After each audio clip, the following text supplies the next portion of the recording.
Mga katrops, welcome back ulit sa aking channel, Sports React PH. At ngayon nga ay pag-uusapan natin ang balitang tanggap na nga po ni Jonathan Kuminga ang posibleng pag-trade sa kanya ng Golden State Warriors.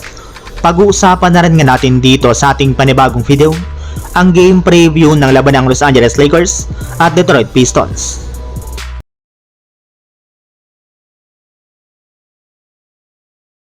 Kasunod nga po mga katrops ng panalo ng Golden State Warriors nung nakarang araw laban sa Minnesota Timberwolves, ay inasahan na nga po na makakakuha sila dito ng magandang momentum para makaangat ulit sila sa standings ng Western Conference. Ngunit sa kasamaang palad, hindi rin naman nga po iyan nangyari dahil imbis nga po na momentum ang kanilang nakuha, ay isang malaking drama nga pong hinaharap ng kanilang team ngayong araw matapos ang naging latest post ni Jonathan Kuminga sa kanyang social media account, kung saan mukhang nagpapahiwatig na nga po ito na tanggap na nga po nito ang kanyang magiging kapalaran ngayong season sa inaasahang pag-trade sa kanya ng Golden State Warriors sa mga susunod na linggo. Well, matapos nga po na hindi maglaro si Draymond Green kahapon kontra sa Wolves, ay marami na nga pong umasa na makakabalik si Jonathan Kuminga sa starting lineup. Sadyang nagmamatigas pa rin nga po ngayon ang JSW at mas pinili pa rin nga po nila na paglaruin siya ng off the bench, which is hindi rin naman nga po nito nagustuhan dahil mas bumabagsak nga po ang kanyang performance kapag hindi siya kasama sa kanilang starting five. Samantala,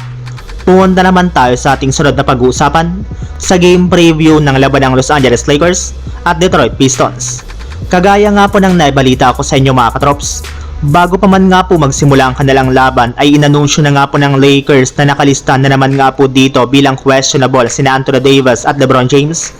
habang hindi rin naman nga po dito maglalaro ang kanilang mga manlalaro na sina Jackson Hayes, Jalen Hood-Schifino, Jared Vanderbilt at si Christian Wood.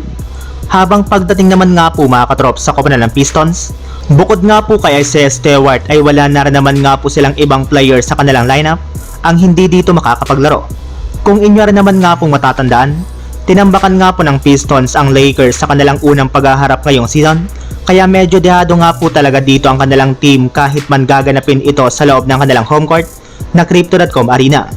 Pero malaki rin naman nga po ang tsansa ng Lakers na makabawi sa kanilang magiging laro laban sa Pistons, since mas nag-improve na nga po ang kanilang depensa lalo na ang kanilang bench matapos magkaroon ng magandang performance ang kanilang player na si D'Angelo Russell na ayaw na rin naman nga po nilang ibigay o i-trade sa Washington Wizards. Yes, ito na rin naman nga po ang mismong rason bakit hindi agad nakukuha ngayon ng Lakers si Jonas Valanciunas since hindi pa nga po sila nagkakasundo pagdating sa trade package. So yun lang mga katrops, ang handog kong story ngayong araw. Sana nag-enjoy kayo, please like and subscribe my YouTube channel, Sports React PH, para sa iba pang story at update patungkol sa NBA. Kita-kits muli sa ating susunod na video.